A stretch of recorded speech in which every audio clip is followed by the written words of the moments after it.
ñoo ngi lay ñaan nga abonné ci chaîne bii di Buzz 221 HD chaîne YouTube bi xew ci jamono bi leen di jox xibaar yu wér te wóor ca tàng-tàng ba abonnez-vous pour ngeen di mën di jot suñuy vidéo mbokki internet yi ñu seetaan à travers Info 221 ak Buzz 221 nuyu nañ leen bu baax a baax comme niñ koy defee rek saa su ne tey dañu ñëw dalalaat ki nga xam ne moom mooy Ibrahima Gueye Nayler nga xam ne moom ñëpp ràññee nañ ko ñu fas yéene nag seq ak moom ci li nga xam ne mooy tolluwaayu réew mi waaye tamit li nga xam ne moom mooy actualité politique kon xam naa bala ñuy gën a guddal rek dañ koy bàyyi mu nuyoo ak internet yi bu ko defee ñu daal di xuus ci waxtaan bi. asalaamaaleykum wa rahmatullah suñu Buzz 221 ñu ngi leen di nuyu Buzz 221 di nuyu suñu mbokki Sénégalais yi ñu seetaan yëpp di am mbégte ak bànneex ci déplacement bi ngeen déplacé wu jóge Touba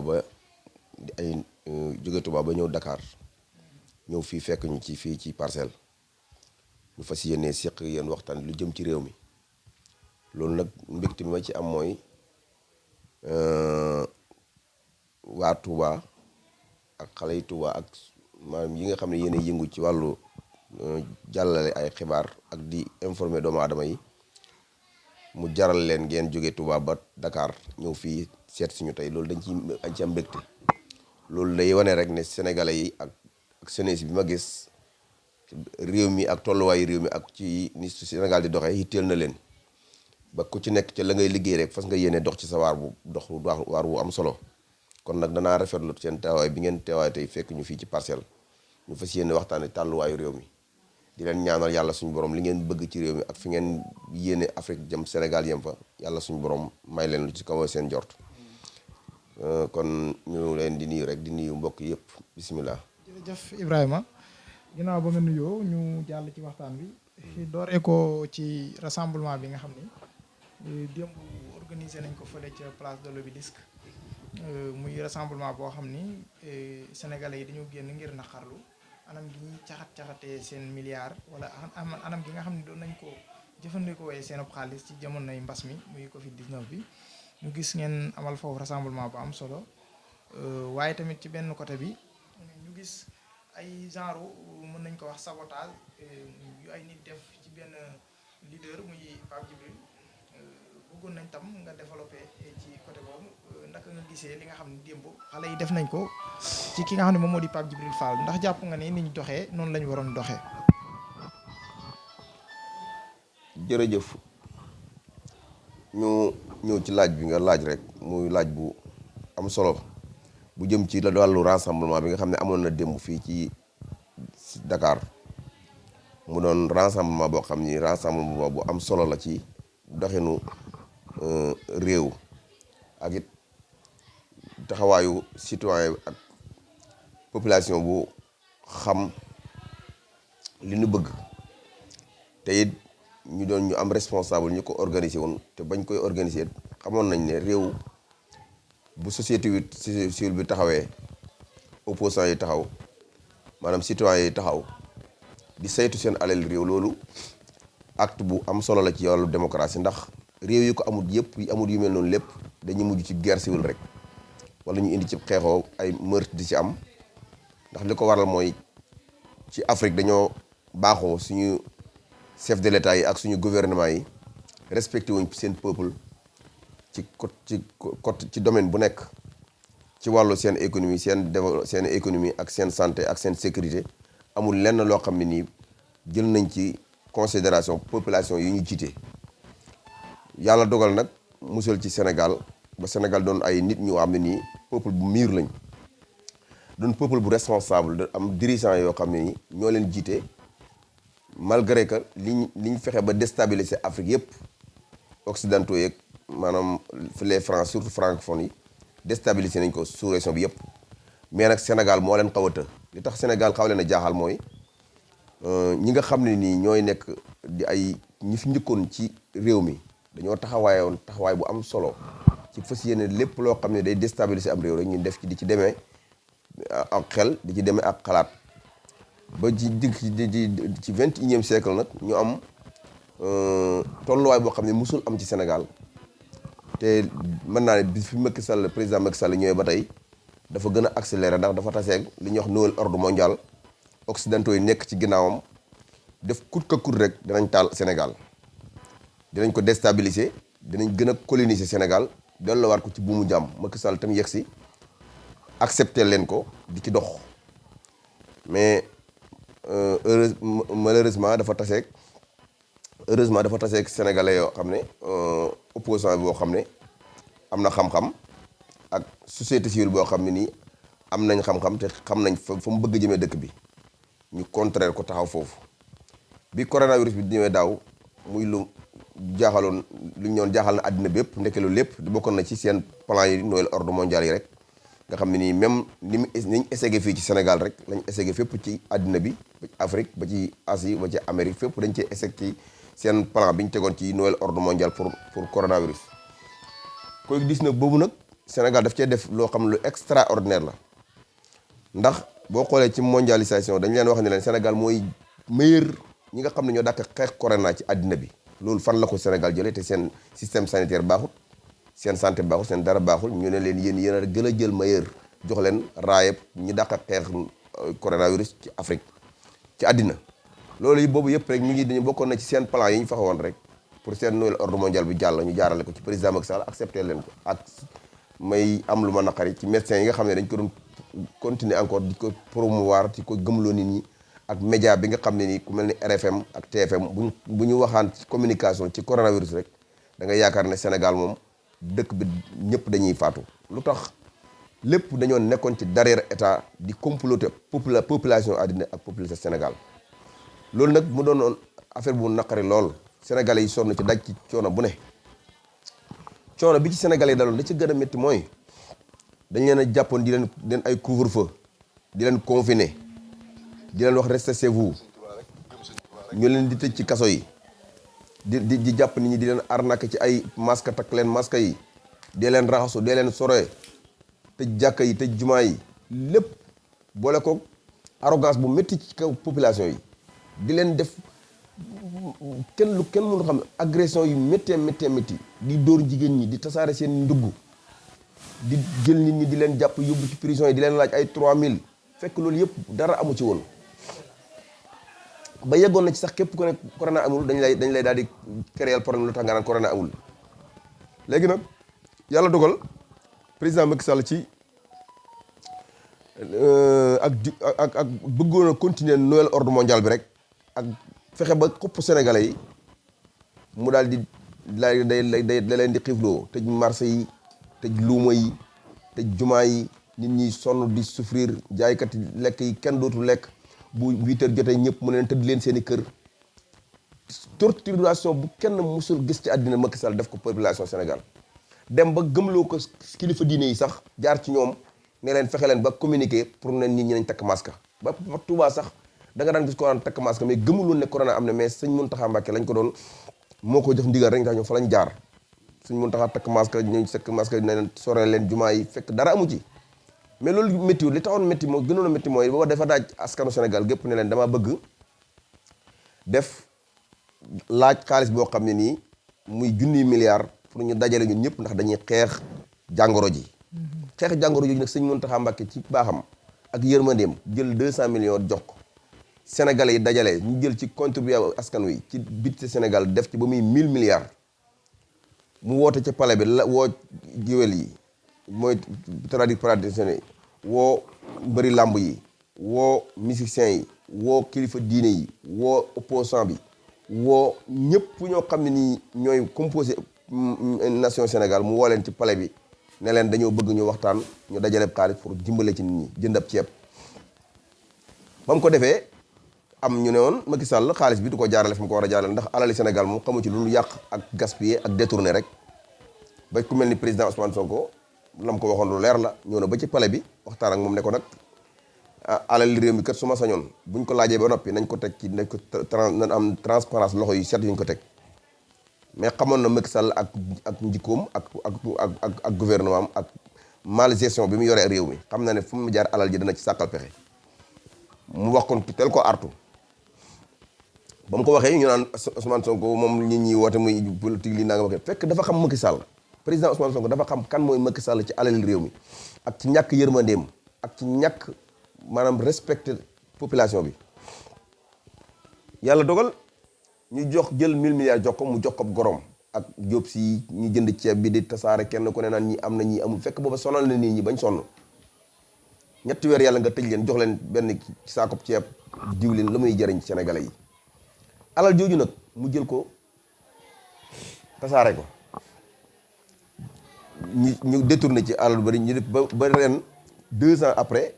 Cour des comptes génn ay rapport yoo xam ne ndeke alal réew mi la jëmoon ci santé beeg jëmoon ci dund baag lépp dañ ko doon def ci ay compte yoo xam ne compte fictif la di ko sàcc alal réew mi te loolu dara gënu koo ñaaw loolu nag ba tax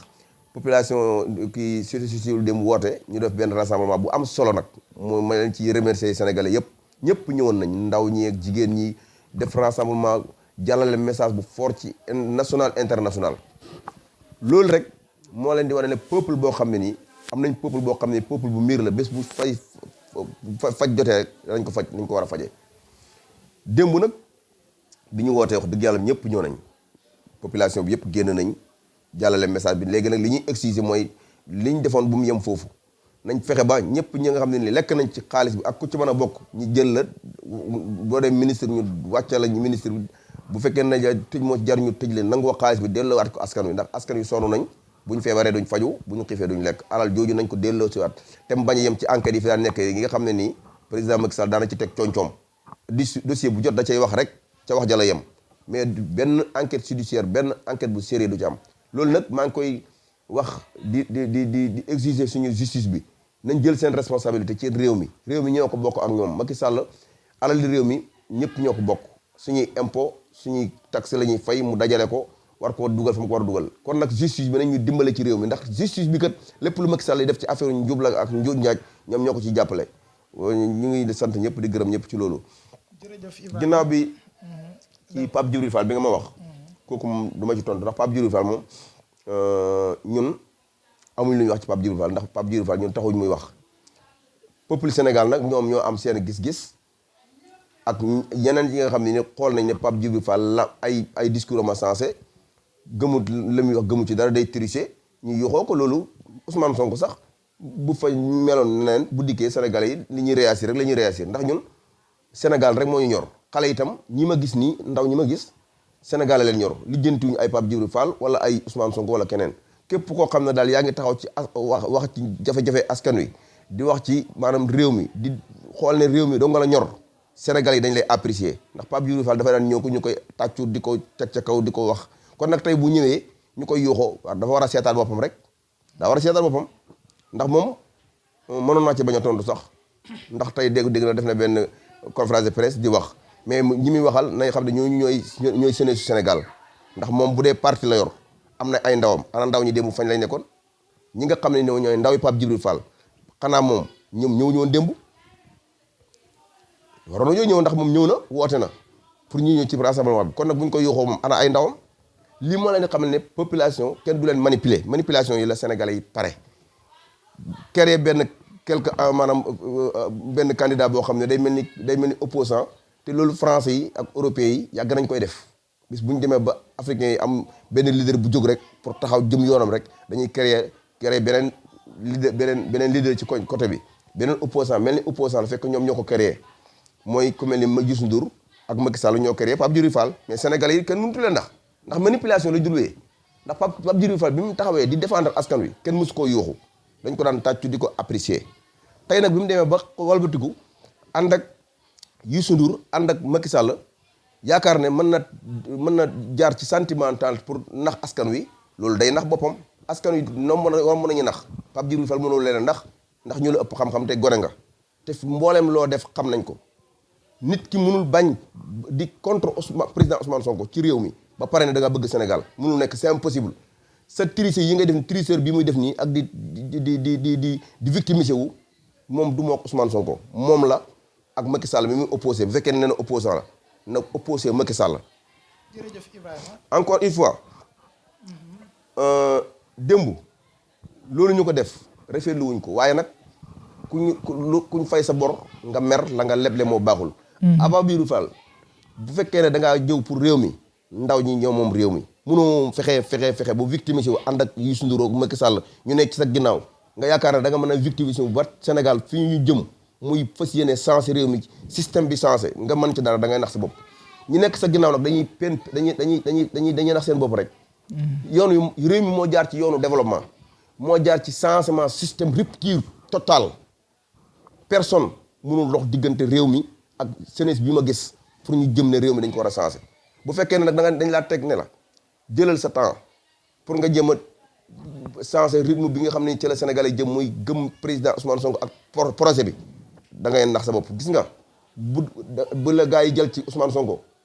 du jàll Ousmane Sonko du yow du yàgg moom Ousmane Sonko kenn rek mooy adversaire am maa ngi koy sant bu baax ci taxawaay bi mu taxaw démb naqaru la li ñu la def mais nag moom lenn la am muy Macky Sall mooy adversaire am ak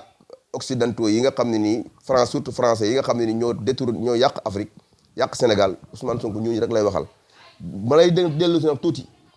di lay yàddat xale nga bul yaakaar ne lii yàlla namm du am da ngay nax sa bopp Serigne Touba mi ngay mbubboo Serigne Touba ci njub rek la nekkoon te bu dellu si woon ci Ousmane Sonko lay àndal incha allah ci àddina bi Ousmane Sonko lay àndal ndax ci njub lay dox ci dëgg lay dox ci bañ noteel la Serigne Touba doon dox yoon woowa la Ousmane Sonko jaar bis boo fekkee ne da ngaa yaakaar ne nag Youssou Ndour mën naa nekk ci sa ginnaaw ak lobby yi nekk ci sa ginnaaw yaakaar ne da ngay mën a changé dara ci président Ousmane Sonko da ngay nax sa bopp man daal dama lay digal di la digalaat boo tëddee ba jeganoog sa njeganaay xamal ne ñi la doon yuuxoo ak di la humilier démb ñoo la doon tàccu démb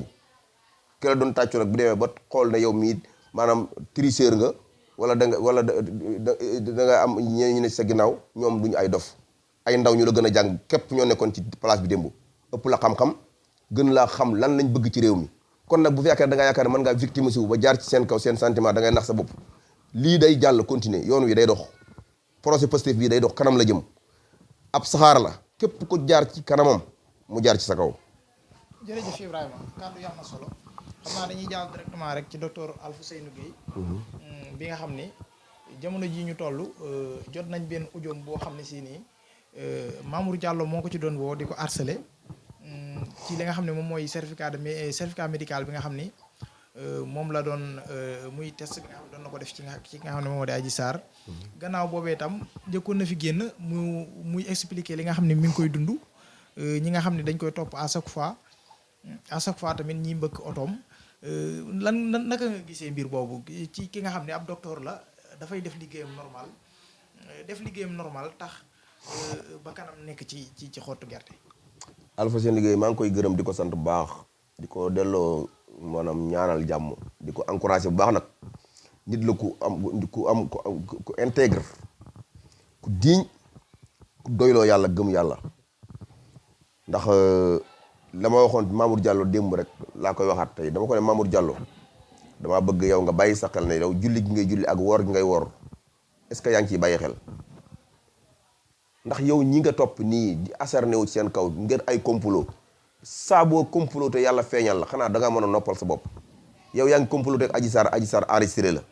yow Mamour Diallo Adji Sarr enregistré la nga naan ko li ma la digoon dinaa la ko jox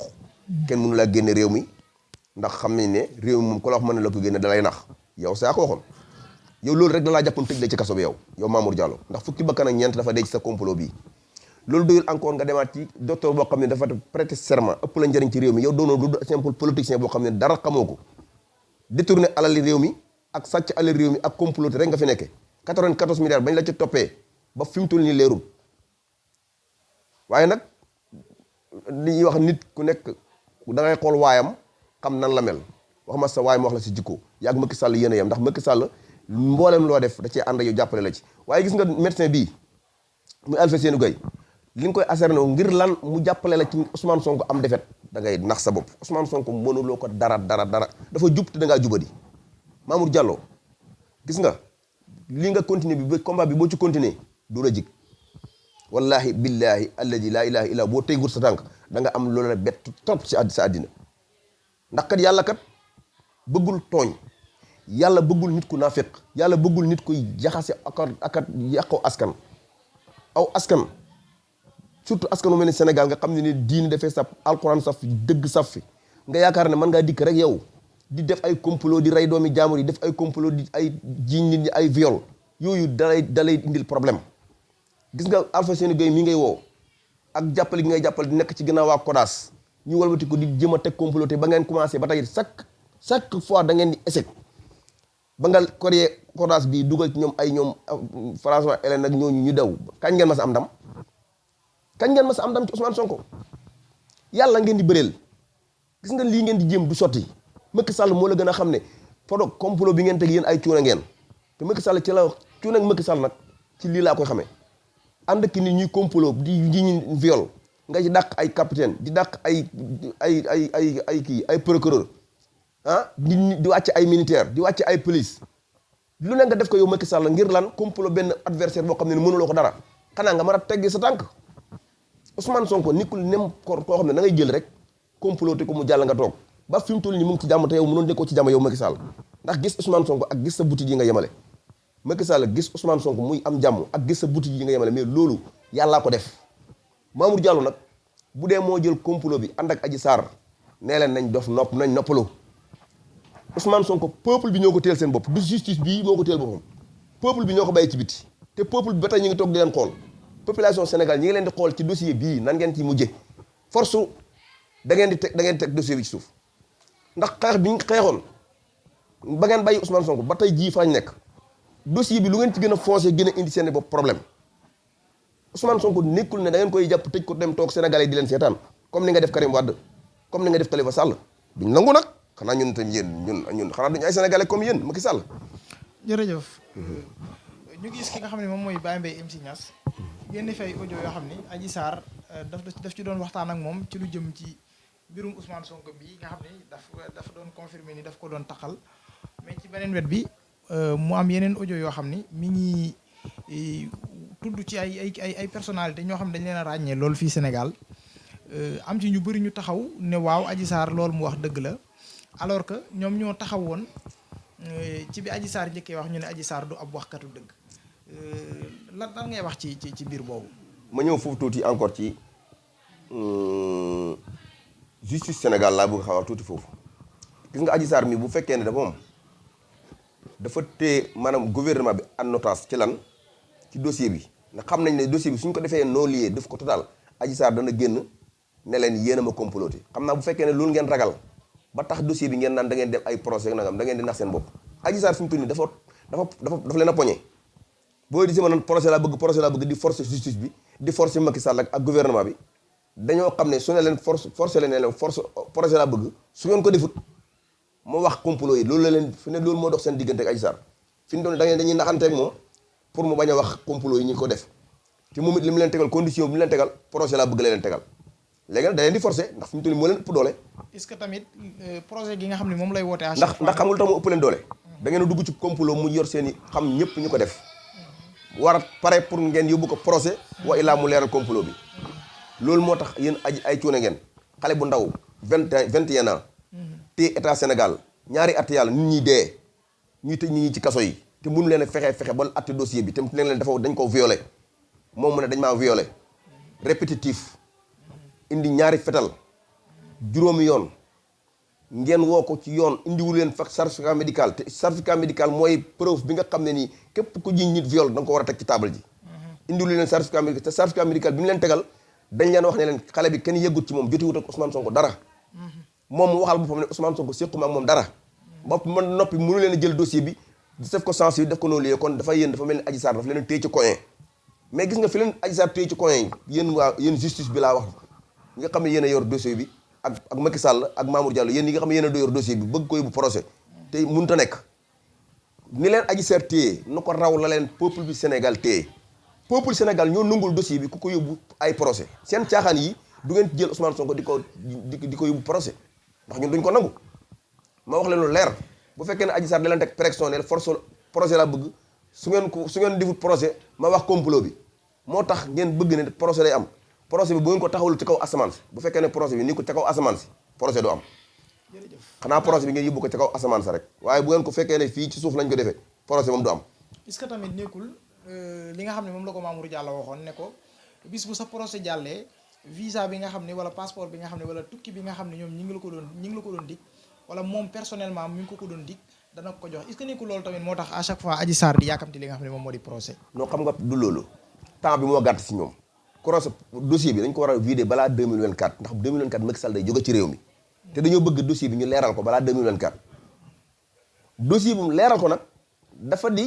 am lu ci tegu xool ñi nga xam ne ñoo comploté bi génne leen mooy problème bi ndax dossier bi moom noonu la jëm ndax dossier bi vide la complot maanaam viol bu amul preuve amul dara amul témoin benn bu accepté na Adji Sarr violé nañ ko amul du ci médecin bi du ci gendarmerie du ci PV bi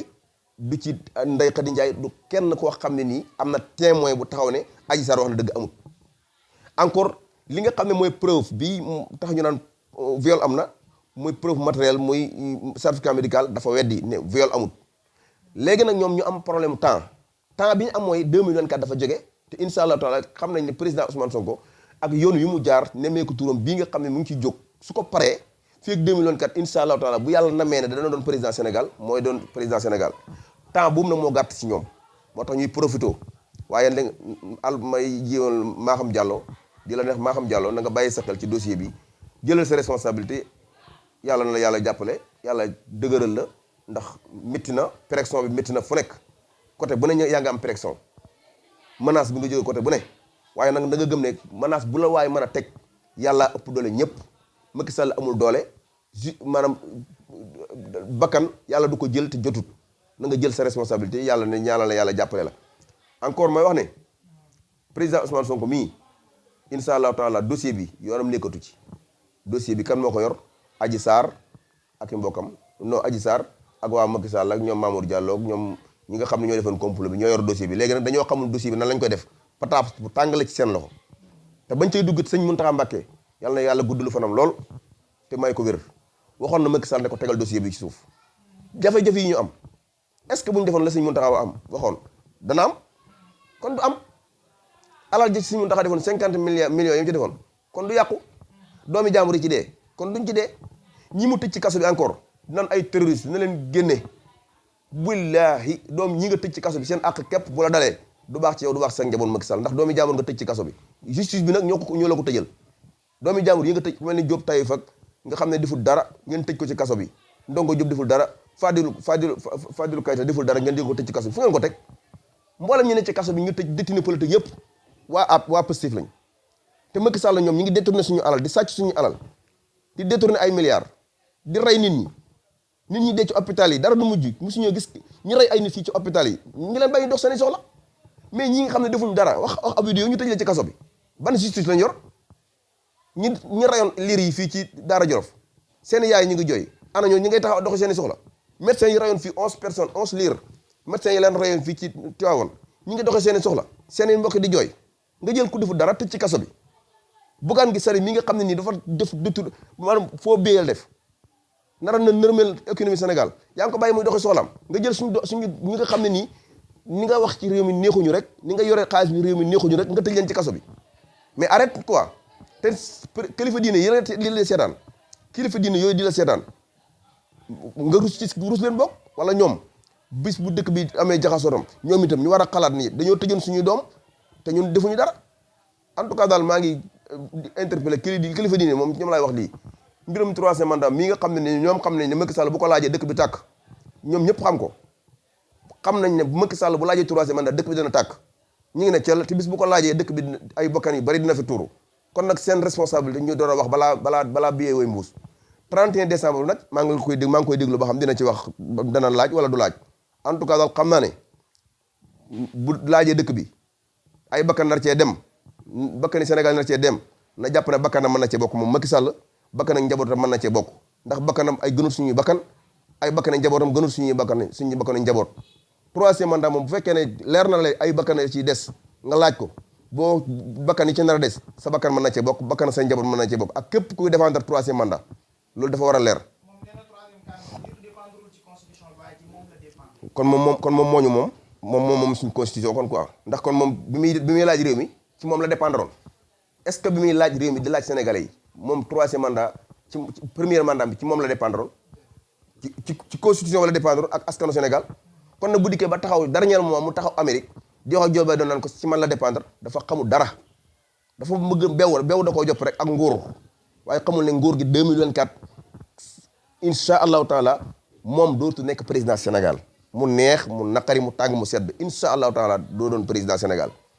en tout cas daal maa ngi sant ñëpp di gërëm ñëpp di rafetlu seen taxawaay di woo ñëpp nag ci conseil casserole bi nga xam ne nii dëkk bi ñëpp ngi préparé koo gis mu ngi taxaw pour pàcc conseil casserole bi di ñaanal président Sonko mais ci Ziguinchor yàlla suñu borom defal ko jàmm may ko wér-gu-yaram di ko remercier nag ci lim liggéey ci liggéey bu rëy bi mu def ci Ziguinchor ci mairie bi ndax wax dëgg yàllam xam naa ne ak njàmbaaram lu mat 6 mois rek yàlla dogal ndeysaan ngay yor ci mairie maanaam yokk budget bi ba ay presque 3 milliards loolu maanaam xam-xam ak liggéey ak vision rek moo ko mën a may di ko ñaanal yàlla atum jàmm di ko ñaanal ñëpp ñi nga xam ne nii ñi ngi nekk Sénégal